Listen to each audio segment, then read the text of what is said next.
Good morning, students. Welcome to the Literature in English class. Today, I am going to explain you Act 2, Scene 1. I have sent you certain presentations which contain the explanation of Act 2, Scene 1 earlier also. Now, I will resume my explanation from where I left. Now, Ariel, Prospero's gentle spirit, entered, playing Solomon music, and gradually all but Sebastian and Antonio fell asleep. When they saw everybody sleeping, Antonio tried to persuade Sebastian to kill his brother. He rationalized the scheme by explaining that Claribel, who was now Queen of Tunis, was too far from Naples to inherit the kingdom, and should her father die, and as a result Sebastian would be the heir to the throne. Sebastian began to warm to the idea, especially after Antonio told him that he also took over Prospero's dukedom, and that was the best move he ever made. Sebastian wondered aloud whether he would be afflicted by conscience, but Antonio dismissed this out of hand. Sebastian was at last convinced, and the two men drew their swords. Sebastian, however, seemed to have second thoughts at the last moment and stopped. While he and Antonio conferred, Ariel entered with music, singing in Gonzalo's ear that a conspiracy was being hatched. He woke up. Gonzalo woke up, and shouted, "Preserve the king!" His exclamation awoke everyone, and for now Alonso was safe, and they went for Ferdinand's search.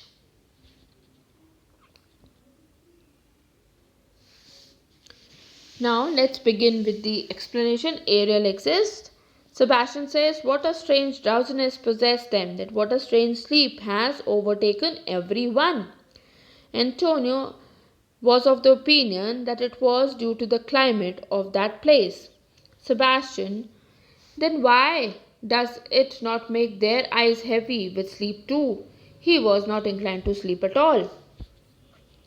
Antonio says, "No, does he? His thoughts are alert. They fell asleep together as if by common agreement. They dropped down as if struck down by thunder. Happen what might, worthy Sebastian, but he shall say no more. Yet see in their face what he cherished in his heart. The opportunity offered itself to him." Antonio saw a crown descending on his head. Says that asked Antonio if he was awake or was he in his senses. Antonio says that he does not hear him speak. Antonio says, "Antonio, do, and surely he was of a man talking in his sleep."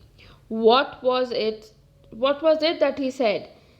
This was a strange kind of sleep, to be asleep with his eyes open, to be speaking, standing, moving, and at the same time fast asleep. Antonio says, "Noble Sebastian, that he was letting his fortune sleep, or rather die. By closing his eyes, he would miss his chance." Sebastian says, "Thou dost know distinctly there's meaning in thy source, that Antonio talked by sleeping, but there was some meaning in what he was speaking." Antonio says that he was more serious than he usually was. Sebastian must too be also very serious. He listened to his advice and act accordingly. It would make him thrice as great as what he was then. Sebastian says that he was as motionless as a stagnant water. Antonio says that he would show him which way to follow.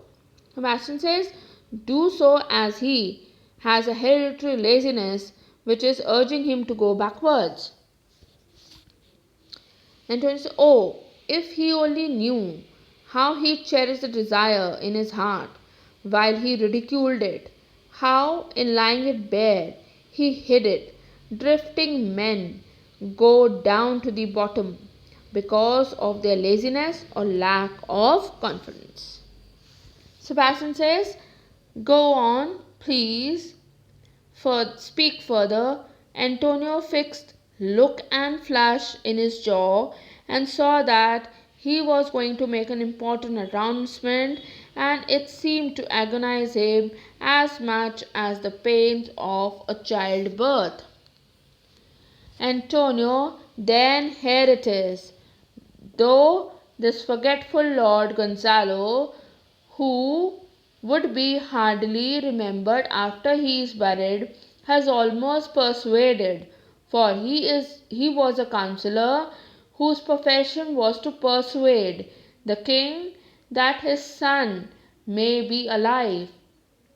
They cannot believe that the prince was still alive, just as they would not believe that the man who lay asleep there now was swimming in the sea at the same time.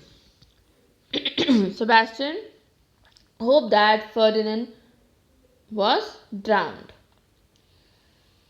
Antonio further said, and since he had no hope of Ferdinand's survival, what great hope might he have for himself? To have no hope Ferdinand's survival is the same as having a hope so high that even ambition cannot look any higher and discover what was there. Will he agree with him that Ferdinand has drowned? Sebastian says, yes, he is dead. Antonio asked Sebastian, saying that then tell him who will succeed to the throne of Naples. Sebastian's reply was terrible. Antonio says that she was now the Queen of Tunis. She who lived far away from the civilized world, she cannot have news from Naples unless the sun would act as her messenger, because the ordinary human means are too slow. By the time news reached her in the normal course, infants would grow into bearded youths. She, for whose sake they had all been shipwrecked, some were saved and preserved by fate. Our past action then should serve as an introduction to their future. Thus, what is to follow is left to them to accomplish. Sebastian, what nonsense is this? How can he say that was true, that his brother's daughter is Queen of Tunis and heir to Naples, and that there was some distance between the two places? Antonio says, yes, it is such a distance that every yard of it appears to indicate a long distance. How can Credible travel such a long distance to Naples? In fact, it was a difficult journey that Credible could never return to Naples.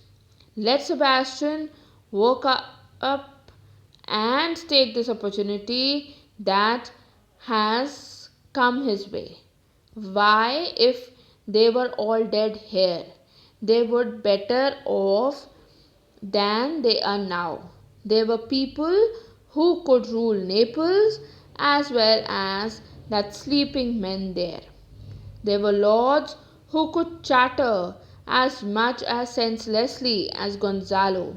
Antonio himself could make as much noise as a crow, and Gonzalo, he wished that he thought like him. Then what an opportunity that sleep would provide him for progress in this world. He asked him, does he understand what he said? Sebastian says, yes, he did. Antonio, and what does he think about the chance of furthering his fortune? Sebastian says he knew that he displaced his brother Prospero. Antonio said true, and he could look how well the royal garments suit him. It was so good for him. His brother's servants were then his companions. Now they were Antonio's subordinates. Sebastian says, asked about his conscience. Now Antonio replies, his conscience were where it is. If it were like a sore on the heel, he would put on his slippers. But he do not feel the presence of his conscience in his heart. If there were 20 consciences that stood between him and the dukedom of Milan, they would turn into sugar and melt down, and they could not hinder him.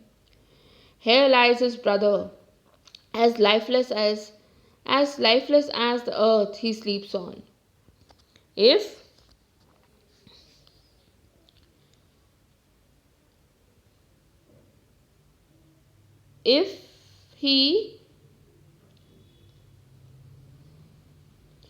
he were what he seems to be, he is dead. He, with 3 inches of this dagger, could put him to sleep in the same bury. He could put an end to his life of the old Gonzalo. The cautious counselor would not be able to reproach them for their action. As for the others, they would obey orders as readily as a cat takes to milk. They would say that any time is the right time to suit the business that they have in hand. Sebastian, his experience will serve as an example for him to follow as he got the kingdom of Milan.